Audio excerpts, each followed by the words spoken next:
that you're just trying to get in the door. I'm talking about what happens when you get in the door. So again, my part, I'm open to questions as you're thinking about things. Feel free to jump in.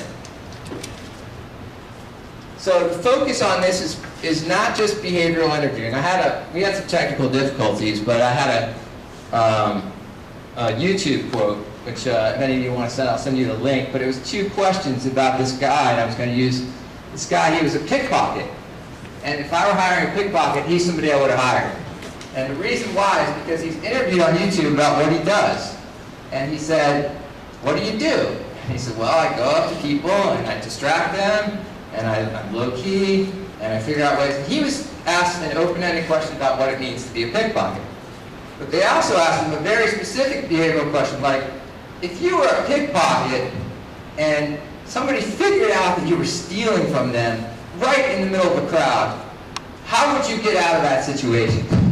And he said, "Oh, it's easy." And he gives this quick 20-second answer about how he creates a distraction. And when the person starts to chase him, he pretends to be chasing somebody else.